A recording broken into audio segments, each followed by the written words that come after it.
Então, olha só, um correspondente da NBC News na Ucrânia disse que o ministro do interior do país afirmou que militares russos entraram na área de Chernobyl e que os combatentes destruíram estrutura que armazenava lixo nuclear. Lembrando que essa área é extremamente radioativa em razão do acidente que teve com o reator. Enfim, essa notícia é de última hora. Além disso, as sirenes voltaram a tocar há pouco lá em Kiev, na Ucrânia, que é a capital, ainda de forma mais intensa do que aconteceu durante a manhã. O aeroporto de Melitopol, uma cidade do sul do país, foi atingido por um míssil. A gente tem imagens impressionantes deste ataque. Os ataques começaram, pessoal, nas primeiras horas da manhã em várias regiões do país, incluindo a capital, Kiev. O que se sabe pelas autoridades locais até o momento é que pelo menos 50 soldados russos morreram, 6 aviões, 2 helicópteros e 2 tanques russos foram destruídos. Além disso, 40 soldados ucranianos também foram mortos durante este combate. Já são mais de 200 ataques russos contra o país, 74 instalações militares da Ucrânia, sendo 11 aeródromos, foram destruídos. Putin recomendou aos soldados ucranianos que larguem as suas armas e voltem para casa, e disse ainda que qualquer país que tentar interferir neste combate vai sofrer consequências nunca antes vistas. Já o presidente ucraniano, Volodymyr Zelensky, confirmou que vai distribuir armas para a população. Ele disse esperar que todo cidadão esteja pronto para defender o país.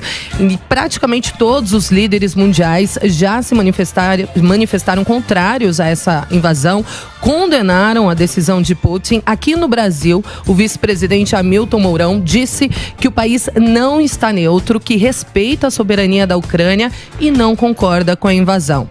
A Embaixada do Brasil em Kiev, primeiramente, tinha pedido para que os cidadãos brasileiros no país não saíssem de casa. Agora eles pedem que saiam, sim, que fujam do país. Tem, inclusive, um vídeo circulando na internet de um grupo de jogadores brasileiros com suas mulheres e filhos pedindo ajuda para deixar a Ucrânia. Aliás, essa é uma outra dificuldade que os habitantes do país estão enfrentando. O espaço aéreo foi fechado para voos civis, as estradas estão abarrotadas de veículos e não há como se deslocar por lá. E também há um tremendo medo, né, Emílio, de nas próximas horas, dias, começar a faltar mantimentos, alimentos, enfim. Então, essas são as notícias de última hora do que está acontecendo nessa guerra aí, Rússia-Ucrânia. Eu vou chamar Eliseu Caetano, já está com a gente, porque é muito importante saber qual é a posição aí. Eliseu, boa tarde para você. A posição dos Estados Unidos, Joe Biden, qual é? Conta pra gente o que está acontecendo por aí, o panorama por aí. Olá, Karina, boa tarde para você, muito boa tarde também para toda a turma do Pânico e, claro, toda a audiência da nossa Jovem Pan News.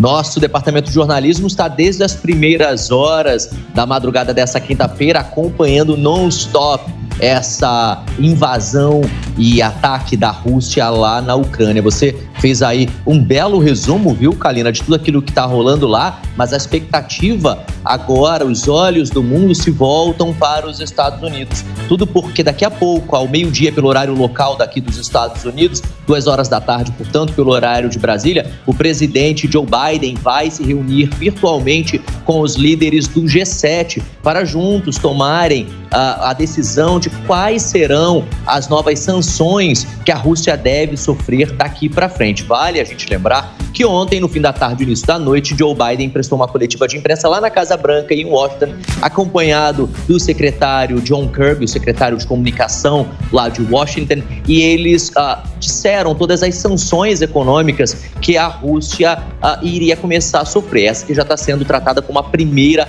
rodada de sanções. Diversos bancos, instituições privadas e até pessoas físicas vão ter seus bens bloqueados, apreendidos, vão ser impedidos de ter o livre comércio entre os países e até de vir para os Estados Unidos. E agora, essa expectativa sobre o que vai acontecer agora no início da tarde dessa quinta-feira, tendo em consideração que a Rússia entrou em território ucraniano e, de acordo com as palavras do próprio presidente russo, Vladimir Putin, ninguém vai pará-lo, ninguém vai frear a Rússia, e ai de quem se intrometer no caminho deles.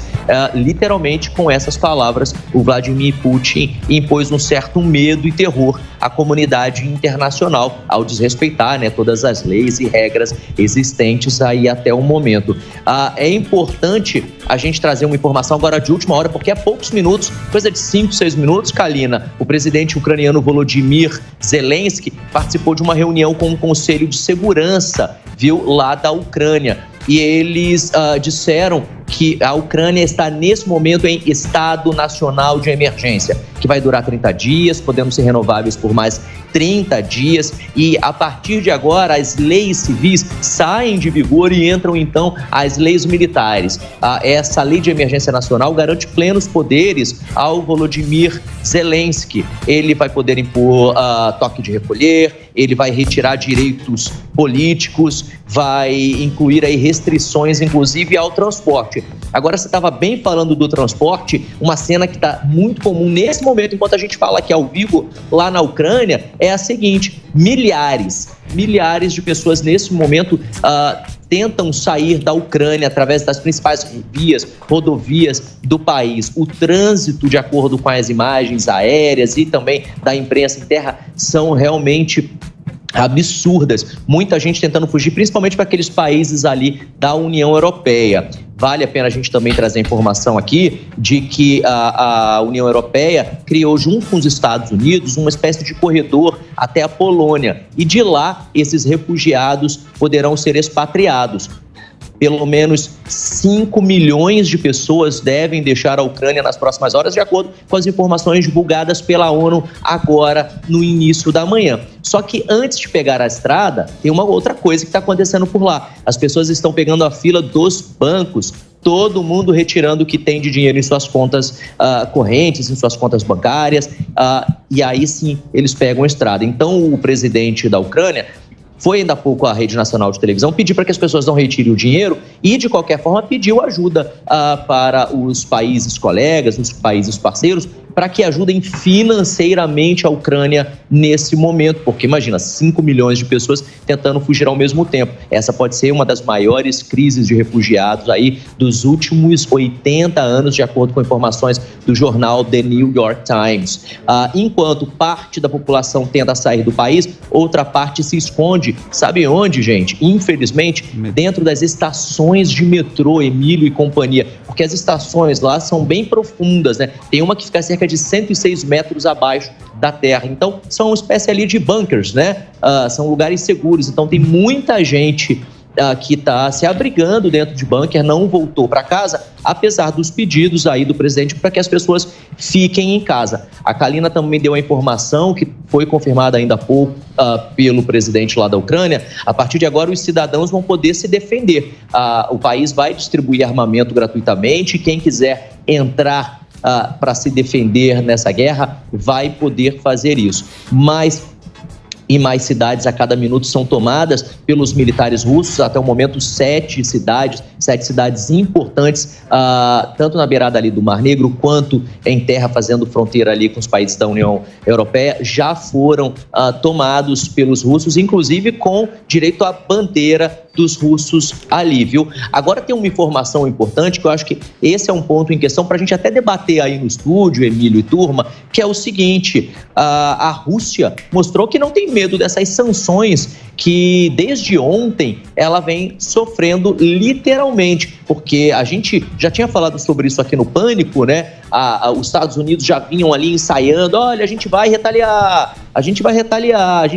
mas não tinham tomado decisão nenhuma. Só que mesmo com todos os avisos de Joe Biden, o presidente da nação mais rica, mais importante, mais poderosa, com o maior armamento do mundo, aquela coisa toda, mesmo assim a Rússia decidiu invadir a Ucrânia. E a impressão que está dando, pelo menos para os especialistas aqui dos Estados Unidos, e isso tem sido debatido bastante, agora já na manhã dessa quinta-feira aqui nas mídias sociais e também nas redes de TV, é o seguinte, que o presidente Putin deu de ombros para os Estados Unidos, como se ele estivesse dizendo o seguinte, enviando um recado, de acordo com os especialistas, de que o mundo mudou, que agora há outros parceiros importantes. E a dúvida que fica é agora qual é o tamanho da influência global dos Estados Unidos e também da própria União Europeia. Enquanto isso, a China, né, que seria ali um parceiro da Rússia, está relutante em dizer de que lado está. Então, é importante a gente ficar de olho nessa questão da China também. Tudo porque, aí vem uma outra notícia que chegou agora. Enquanto estava rodando a vinheta do Pânico, a agência de notícia Reuters confirmou que a Força Aérea de Taiwan, então atenção, porque isso é breaking news, tá? A Força Aérea de Taiwan confirmou que aviões chineses já estão nas proximidades do espaço aéreo de Taiwan. Taiwan é uma ilha independente que a China reivindica como território já há bastante tempo, e agora o medo é de que a China se aproveite dessa situação envolvendo Estados Unidos, Rússia e Ucrânia lá no leste europeu e invada Taiwan e tome a ilha, como também já é um desejo de muito e muito tempo. Taipei, né, ainda não relatou de uma maneira oficial de que essa invasão esteja perto ou próxima de acontecer, mas o nível de alerta lá em Taiwan já aumentou e já foi instaurado. Então, é o mundo literalmente parando nesta quinta-feira, e nós do jornalismo da Jovem Pan, eu pelo menos estou aqui desde 11 horas da noite pelo horário dos Estados Unidos de ontem, ao vivo, sem parar, trazendo e atualizando todas as informações para o público aqui da Jovem Pan News, na rádio, na internet e também na televisão. A Kalina falou uma outra coisa sobre aeroportos, e aí só para contextualizar, o espaço aéreo de Taiwan, que está sendo sobrevoado por aviões militares chineses, lá no leste europeu, a Ucrânia fechou o espaço aéreo, a Rússia fez o mesmo, e agora a Moldávia e outros países ali que fazem vizinhança, digamos assim, com a Ucrânia, também decidiram fechar o espaço aéreo, que está causando, obviamente, um caos em toda a Europa, com voos sendo literalmente, em pleno voo, despachado para outros países. Agora, Emílio, uma outra questão que eu gostaria de levantar, então, deixei aqui a pergunta da China, deixei a pergunta sobre o poderio dos Estados Unidos, se está ou se não está sendo questionado pelo Kremlin. A outra pergunta é com relação ao gasoduto lá da Ucrânia, que esse sim está rendendo pano para manga desde que começou essa história toda, não é verdade? Porque, como a gente sabe, o Nord Stream 2, ele liga a Alemanha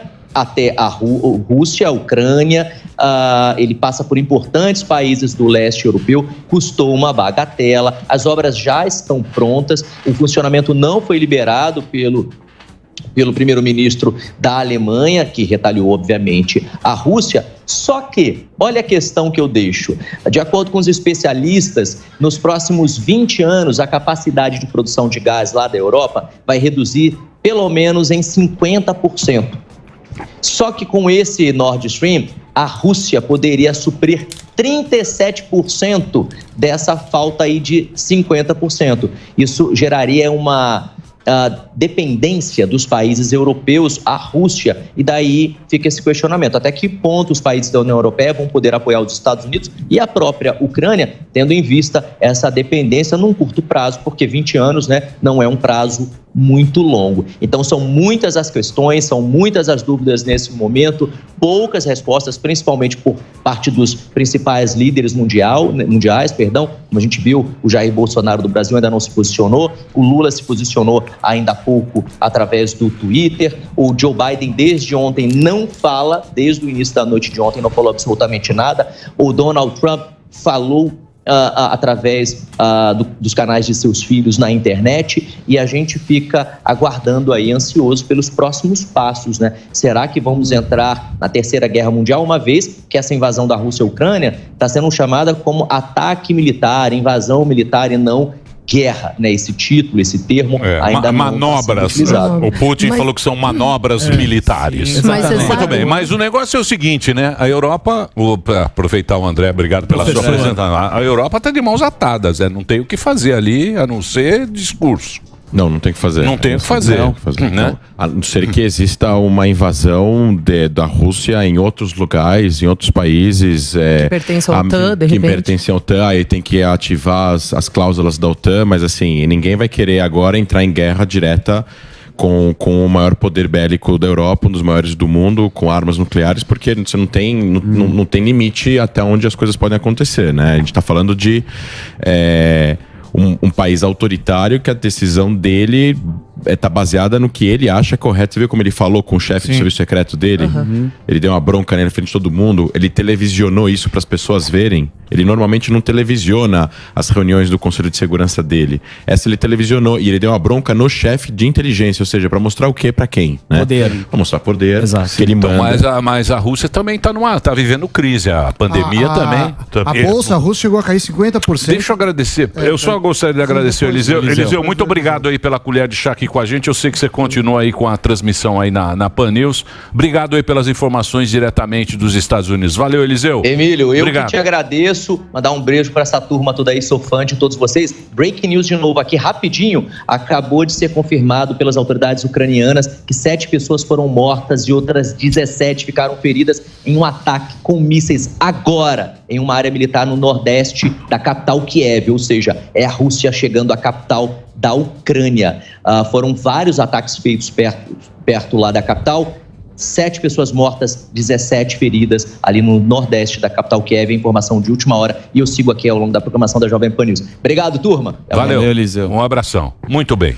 Ele não, assim, eu tinha 2 visões antes de ele entrar, né? Ele tinha, ou ele não ia entrar, porque ele não vai entrar para conquistar um pedacinho de terra que nem ele fez na questão da Crimeia, porque a mobilização que ele fez e toda a narrativa colocada era totalmente diferente da de 2014. Ele é muito mais agressivo, ele tem muito mais independência financeira, ele está com a China muito mais próximo agora, ele tem como fugir do mercado econômico mundial que está baseado no dólar. Ele tem...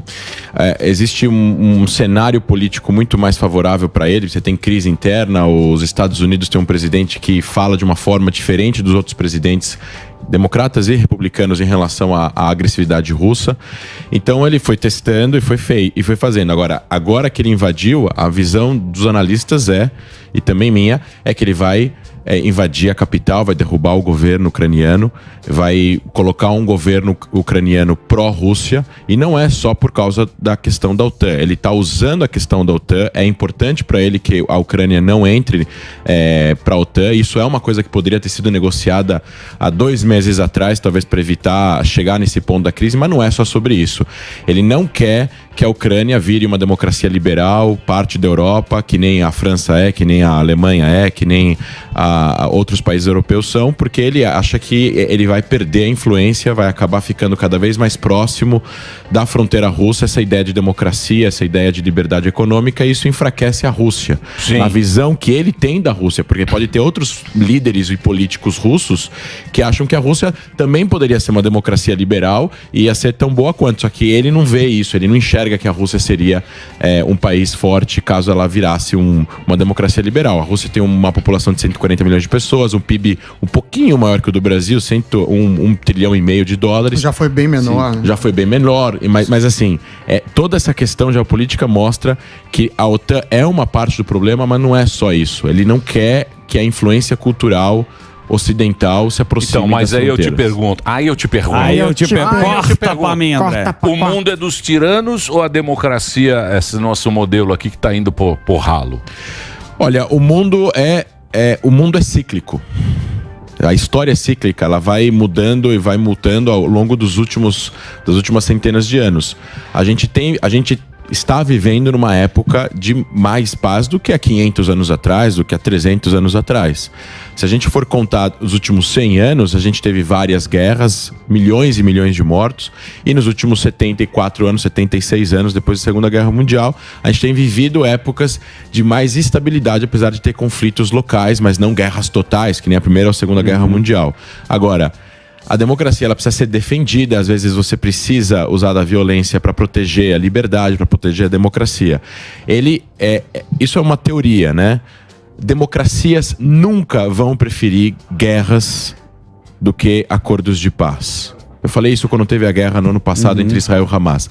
Jamais Israel vai preferir entrar numa guerra do que um acordo de paz. O Hamas vai preferir entrar numa guerra do que um acordo de paz. Aqui a gente está falando de uma democracia, ou uma pseudo-democracia, mas ainda funcional, que está funcionando, que está avançando, apesar dos pesares do histórico soviético, que é a Ucrânia, com um país autoritário, um ditador, que é o Putin. Ele é uma pessoa que está no poder há 22 anos. Ele mudou a legislação para ficar como presidente até 2036, E a gente está falando de um país que é muito grande, muito vulnerável nas suas fronteiras. Já foi falado aqui algumas vezes. E ele precisa dessa influência para continuar vendo a posição que a Rússia precisa continuar ocupando e quer voltar a ocupar no cenário mundial. E essa posição que um dia a Rússia esteve, ele pode achar que isso pode acontecer daqui a 20, 30, 40 anos, e ele está fazendo movimentos para fazer isso acontecer nos últimos 20 anos, pode ser isso. E você acha que a respeito da China, se há possibilidade, se a China está querendo tentar invadir Taiwan, pensando no que, como a Rússia fez, viu que o Biden não teve uma postura muito forte em relação à Rússia, você acha que falou assim, acho que aqui com a gente vai ser a mesma coisa, ele não vai querer se intrometer, vamos aproveitar e fazer o que a gente quer, e se a China invadir Taiwan, se isso acarretaria talvez numa guerra mundial? Guerra mundial. O Gorbachev tá impossível. Tá impossível o Gorbachev. Aleia Rossi. Eu não vejo os Estados Unidos entrando em guerra direta com a Rússia ou com a China. O que fez, vou lembrar aqui, o que fez os Estados Unidos entrarem na Segunda Guerra Mundial foi o ataque japonês a Pearl Harbor. Até então, eles não tinham entrado fisicamente na guerra. Não, é simplesmente porque é breaking news mesmo. Eu disse aqui no comecinho da minha participação sobre Chernobyl, né, que era uma suspeita, mas de fato o presidente da Ucrânia disse agora: as forças de ocupação russas estão tentando tomar Chernobyl. Nossos defensores estão dando suas vidas para que a tragédia de 1986 não se repita. Relatei isso para a Premier Sueca. Esta é uma declaração de guerra contra toda a Europa. A invasão a Chernobyl, a usina nuclear, que a gente sabe que teve todo aquele desastre lá em 86. O que isso pode causar, André? Simbólico, né? Não tem mais quase nada lá. Né? Não tem nada, não tem como... Não, tem radiação. Mas então, a radiação... Não, armas atômicas não tem. Aliás, foi o acordo feito, né? A Ucrânia devolveu as armas atômicas que estavam em seu solo. Com a promessa de que não ia ter a sua soberania nacional violada, né? E qual o interesse em invadir Chernobyl? Não, eles estão invadindo a Ucrânia simbólico, inteira. Você precisa ter território. Deixa eu fazer uma pergunta que você tem uma percepção. Calma aí. Do Biden. Você acha que calma aí. Ele não respondeu. Deixa ele responder. Eu quero saber se está empolgado. O que é? Eu quero saber, porque ele não respondeu. Eu perguntei se essa movimentação da China é visto que o Biden não agiu de uma maneira tão firme como todo mundo estava esperando. Então, vamos lá. Os Estados Unidos são uma democracia. Sim. A Rússia não é uma democracia, é um país autoritário e tem lá uma pessoa que poderia ser considerada um ditador, né? Dentro das proporções que a gente conhece de ditadores. A economia dos Estados Unidos é uma economia de 20 e poucos trilhões de dólares por ano. A economia da Rússia é 1,4, 1,5. Quando um líder do país democrático fala alguma coisa e não cumpre, não importa quem ele seja, os outros líderes que não são democráticos vão crescer. É isso. É mais ou menos o que aconteceu quando, por exemplo, o Obama colocou uma linha vermelha ao Assad sobre armas químicas na Síria. Ele falou que isso era uma linha vermelha, o Assad usou armas químicas e ele não fez algo que fez o Assad perder o poder. O Assad sobreviveu e continua lá até hoje. Isso é um problema, porque isso encoraja os outros a fazerem a mesma coisa. E a mesma coisa, assim, a gente tem exemplos parecidos com esse ao redor do mundo. O exemplo do Afeganistão. Por que fomenta ou alimenta a ideia de grupos terroristas do Oriente Médio com o que aconteceu no Afeganistão? O Talibã tomou o poder. Depois de 20 anos, isso alimenta, isso dá incentivo, isso dá motivação para os outros grupos continuarem tentando por mais 10, 15, 20 anos, até o poder que está lá, que é o poder máximo. Não tem como um grupo ou um país competir com o poder americano, até eles conseguirem fazer com que eles saiam dali. Então, assim, a não ação de um líder do país democrático vai remeter automaticamente na ação do líder do país não democrático. Mas não tem santo nessa história, né? Não, claro que santo não tem nessa história, que né, lado André? que a gente tá? Não, então, o lado. É que o Brasil vai ficar... O lado que o lado que o Brasil tá é da ONU. Assim, as pessoas têm que estar do lado da paz. Exato.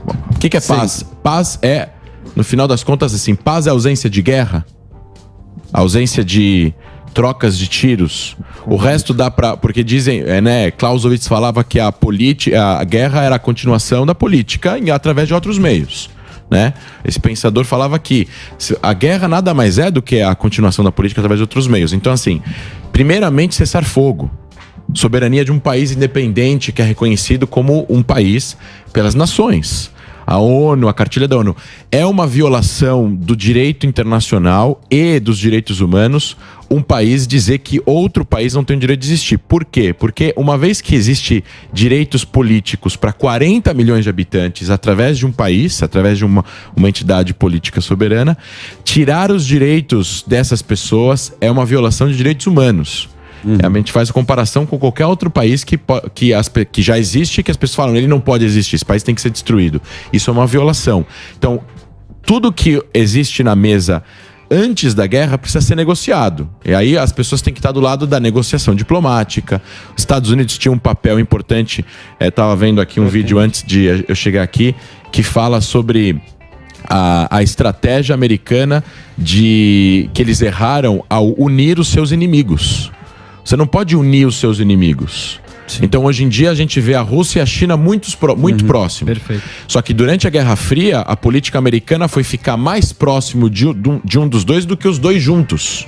Eles tinham relação com a China. Você perde espaço, poder. Não, e no momento que eles se juntam, aí existe um problema contra você. Porque no momento que a Rússia e a China começam a fazer as negociações econômica, militar, política. Agora, há pouco tempo atrás, o conselheiro principal lá do Kremlin falou que a China é a almofada da Rússia. E a China tem uma economia 10 vezes maior que a da Rússia. Sim, 14 trilhões de dólares. Porque aí o cara fala, não, vou fazer o Biden, a União Europeia, vou fazer sanção.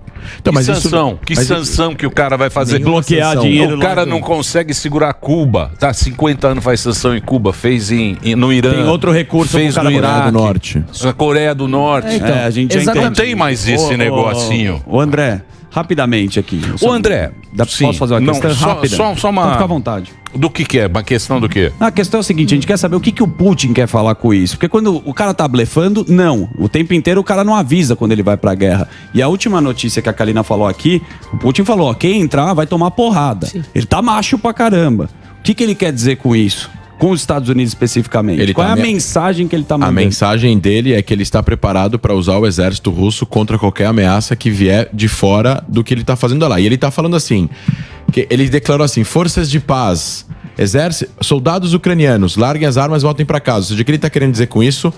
Se ninguém atirar, eu não vou atirar, mas eu tô entrando no território ucraniano. E quem se meter vai tomar porrada. E quem se meter, eu vou contra-atacar. Mas ele pela forma como ele invadiu a Ucrânia, ele vai conquistar o território ucraniano. Ele tá a poucos quilômetros da capital. Ele quer derrubar o governo. Ele quer derrubar o governo. E aí ele quer trazer para lá um governo que seja pró-Rússia. Então, mas lá o presidente que ganhou foi 2019, a última eleição que teve lá. Esse presidente aí, que é aquele nome complicado. Um dos mais pró-Europa que existe. Isso. Aí ele esperou a pandemia, enfraqueceu a pandemia, aí falou, a hora é agora, vou entrar lá agora, pá. Só que aí entrou Biden, entrou todo mundo. Mas você não acha que o errado é os Estados Unidos, depois que acabou a União Soviética, ele querer implantar a democracia dele no mundo inteiro? Aí não foi o grande problema de tudo, dele falar, não, isso, o que a gente faz serve para o mundo inteiro. Porque como é que você vai explicar para um chinês a democracia americana, a democracia ocidental? Então, eles não tentaram implementar a democracia em lugares que é praticamente impossível. O que acontece é o seguinte... Como não? No Oriente Médio? Não, eles não tentaram implementar a democracia na Arábia Saudita, na Coreia... Eles não chegaram com tanques na Arábia Saudita e falaram, agora pronto, agora tem democracia na Arábia Saudita. Eles não chegaram a ter arma nuclear. Não chegaram lá, não. Essa é a treta, existe uma política existe uma política de soft power dos Estados Unidos que é cultural e econômica, e os Estados Unidos precisa que existam democracias para que exista comércio livre, e o comércio livre ajuda a economia americana. Agora, existem valores. Existem muitos americanos que acreditam que o mundo é um mundo melhor se existir mais democracia do que não democracia. Nós também acreditamos nisso, dá para provar com números. Aonde existe mais democracia, existe menos morte. Aonde existe democracia, existe mais liberdade. A liberdade econômica, inclusive. Claro, existem discussões de linhas políticas econômicas, se é mais para cá ou mais para lá, mais bem-estar social, menos bem-estar social. Mas a liberdade econômica existe no Brasil, existe nos Estados Unidos, existe nesses países. o fim da União Soviética causou que vários países que se tornaram independentes procuraram essa liberdade porque sofreram muito quando estavam baixo a tutela da União Soviética e dessa ditadura e desse sistema econômico que era a União Soviética. Então, mas quando os Estados Unidos foram para o Afeganistão, que estava com a Rússia, com a União Soviética, em 80, Família Bin Laden. Financiaram os terroristas, os Estados Unidos. Financiaram os mesmo o Putin, ele fala que na guerra da Chechênia, Estados Unidos financiou também. Ele acusa. Estados Unidos também não é eles deram dinheiro para os mujahidins no Afeganistão para lutar contra a invasão soviética ao Afeganistão. Agora, por que vamos voltar um passo antes? Por que a União Soviética invadiu o Afeganistão? Por quê? Qual era o Você é especialista. Ele levantou pra ele falar. Pergunta pra você mesmo. Você é o nosso mestre. Eu pensei que vocês iam responder. Não, mas ninguém sabe. Qual era o argumento soviético para invadir o Afeganistão? A única forma que o argumento que eles deram é: o governo que entrou agora é um governo antagônico aos interesses soviéticos comunistas. Mas sempre assim, no Afeganistão.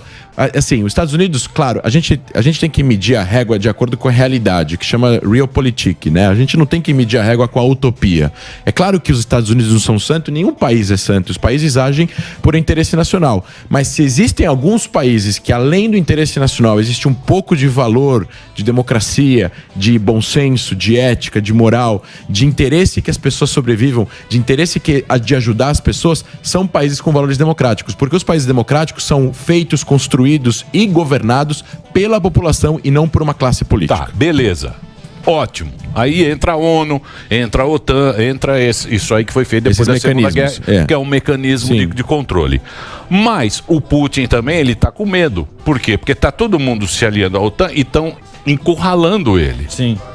Entende? Esse é que é o problema do Putin também, né? Ele fala, opa, ele diz que como é que você vai entrar na Ucrânia, aí eu vou ficar... Ocidentalizar. Isso, eu vou ocidentalizar. Ele vai ficar menor. O argumento dele, há 2 meses atrás, há 1 mês atrás, que ele falou o seguinte, numa entrevista que ele respondeu para uma jornalista que perguntou... Ele falou, escuta, eu não tô levando foguetes para a fronteira do México com os Estados Unidos, eu não tô levando foguetes para a fronteira com a Inglaterra, é eles que estão trazendo mísseis e foguetes e armas para nossa fronteira. Esse argumento isolado, ele é válido para uma discussão. Ele é válido. Mesmo que seja uma ditadura, ele é válido. Não pode colocar foguetes perto da minha fronteira. Eu vou atacar se você colocar e eu quero fazer um acordo para que vocês não coloquem mais. É válido esse argumento. Por mais que seja diferente, Israel ataca forças iranianas na Síria. Tudo bem, Israel é uma democracia, a Síria não é, o Irã não é, mas Israel não quer forças iranianas na sua fronteira porque essas forças estão sendo colocadas lá para atacar Israel. Então ele vai, ataca, invade a soberania de acordo com a mídia internacional. A gente vê isso nos jornais, ele invade a soberania síria e destrói forças iranianas na Síria. No acordo de Israel com o Egito não pode colocar aviões e tanques no Sinai. É território egípcio. Eles poderiam, mas o acordo prevê que não se coloque porque é uma questão de confiança. Então esses acordos, eles acontecem. Isso não é uma violação da soberania. Poderia acontecer esse acordo, a Ucrânia poderia entrar numa negociação com a Rússia e falar assim, tá bom, a gente não entra na OTAN, mas a gente vai entrar na União Europeia, a gente quer ter mais instituições. Poderia ter tido algum tipo de diálogo em relação a isso, porque esse argumento talvez seja válido na perspectiva russa de medo de que a OTAN cerque o território. Se vocês forem ver a fronteira, a Ucrânia tem a maior fronteira com a Rússia na Europa. Os outros países que são membros da OTAN, Látvia, Estônia e tal, são membros da OTAN, mas são países muito pequenos, estão lá em cima e tal. A Ucrânia tem uma fronteira gigantesca. Mas não é só isso. A Ucrânia, o povo ucraniano, a cultura russa e a história russa nasce na Ucrânia. Uhum. A Ucrânia é o maior país ex-União Soviética na época da União Soviética. 1/3 do poderio militar soviético estava dentro da Ucrânia quando a União Soviética se desfez. Teve o genocídio na Ucrânia. Por causa depois que a União Soviética toma o poder, depois da Revolução Soviética. Ou seja, tem uma série de contextos culturais. Tem várias zonas na Ucrânia que a galera fala russo, que se identifica com a Rússia, não com a Ucrânia. Sim, mas então, o separatista lá, até o dinheiro é rublo. Eles nem usam, eles falam russo. É tudo meio meio... Então tem um monte de questões culturais misturadas uma zona. aqui. É uma zona. Que fazem com que a Ucrânia não seja só a população uma questão... dividida, né? A população que vive a oeste tá do lado tá do lado, assim, não gosta da Rússia, acha ele um ditador, um autoritário. Vocês viram que eles postaram aí no Twitter? Eles postaram, a página oficial da Ucrânia postou uma foto de uma charge que é Hitler, tipo grande, assim, alto. Se tiver aí, se vocês acharem, colocar aí na Twitter. Muitos memes. Tem a página da Ucrânia. Agora, e ele tá fazendo um carinho na cara do Putin. Você sabe que o Brasil sempre resolve problemas. Com memes. Twitter também. Ontem colocaram lá. Nós temos aí, por favor, pode colocar memes. Central, a gente colabora na guerra com memes. Olha, veja vocês. A Paula Oliveira pinta uma unha de branco pela paz. Chega de violência. Então ela tem uma unha branca pela paz. Isso é importante. Agora o Putin vai parar. Vai O Putin agora acabou de recuar. Não vai Muito. escalar. É isso. E isso que não é a linha do meio. Se ela pintar do meio... Agradecer. Não, eu vou sair agora porque eu vou para programação jornalística, mas com uma última informação. O Eliseu disse, né, o presidente Jair Bolsonaro não se manifestou ainda publicamente sobre essa invasão. Hamilton Mourão se manifestou, como eu disse aqui, e há pouco ele também disse assim, olha, gente, defende apoio militar à Ucrânia, diz que apenas sanções não funcionam e compara Putin a Hitler. Tem que haver o uso da força, realmente um apoio à Ucrânia, mais do que está sendo colocado. Essa é a minha visão, disse Hamilton Mourão, vice-presidente do Brasil. O Brasil precisa dos dois, né? A gente precisa de fertilizante lá, os agrotóxicos. Israel tem uma relação muito próxima com todos esses países. Israel tem uma relação estratégica com a Rússia por causa da questão iraniana e a questão síria. Israel tem uma relação próxima com a Ucrânia. Existem judeus morando em ambos os países, comunidades grandes. E Israel tem uma relação com os Estados Unidos. Israel já condenou. Já se colocou do lado da Ucrânia, mesmo assim. Então, assim, existe o que é certo a ser feito. E o que eu vejo, um comentário em específico para também trazer o debate, eu vejo pessoas de extrema esquerda e extrema direita apoiando Putin. Extrema esquerda e extrema direita apoiando Putin? Eu vi no Twitter comentários... mas o Twitter também. Não, no Twitter. Não dá pra bater. Muito pessoas comentando... Twitter mas falando mídias, qual o argumento da extrema esquerda e da extrema direita? Por quê? A Ucrânia é um fantoche dos Estados Unidos, o Putin não ataca civis, o Putin tá certo. Twitter também é... Guerra é trincheira, amigo. Guerra é trincheira. No final das contas, é uma coincidência extraordinária de que quando os extremos se atraem, porque os extremos precisam de um líder autoritário. Ô, professor, essa questão... E vou dizer uma coisa pra você. Guerra custa muito caro, não é assim? Eu vou dar o Daqui a pouco vamos falar sobre isso. Eu vou fazer um break agora, o papo está muito bom. Eu vou fazer um break rapidíssimo agora. Agradecer o André. No próximo bloco a gente vai pro Paulinho. Paulinho nos Estados Unidos. Paulinho Figueiredo? Tá aí o Paulinho Figueiredo, daqui a pouquinho a gente vai falar com ele. André, obrigado pela sua presença. Fenomenal. Obrigado. Você tinha mais uma pergunta? Pode fazer. Não, a questão da sanção, André, você acha que com uma possível aliança da Rússia e da China, o Putin não está ligando muito para a sanção dos Estados Unidos, que eles poderiam negociar também e fazer uma outra sanção reversa, ele e a China, não só nos Estados Unidos, mas também como na Europa? Olha, é muito difícil os países sobreviverem sem ter acesso ao mercado monetário internacional, a não usar o SWIFT. A economia do mundo está dolarizada, então não tem como não passar. Isso prejudicaria a China e prejudicaria a Rússia. Agora, eles têm reservas. Agora, a guerra aqui não é ideológica, é estratégica, né? A China e a Rússia são muito diferentes entre eles. A China não quer peitar o establishment, ela quer ter mais presença no establishment, ela quer ter mais presença, mais influência no FMI, no World Bank. A Rússia não está interessada nisso. A Rússia está interessada em conquistar os seus interesses e conseguir fugir desse establishment com um establishment paralelo. A China não tem necessariamente o interesse que a Rússia tem de ficar peitando esse establishment financeiro. Então as sanções econômicas podem afetar a Rússia, mas a China não tem interesse de ficar sofrendo sanções agora. Então, assim, essa estratégia pode funcionar, mas sanções ao contrário, feitas pela China contra os Estados Unidos, eu não acho que isso é interessante interessante para os interesses econômicos da China, uma vez que eles buscam a influência econômica no mundo. E o medo do mundo é o arsenal bélico da Rússia, né? Nuclear da Rússia, né? Esse é que é o medo. Porra, se os caras ficaram com medo do Kim Jong-un, imagina do Putin.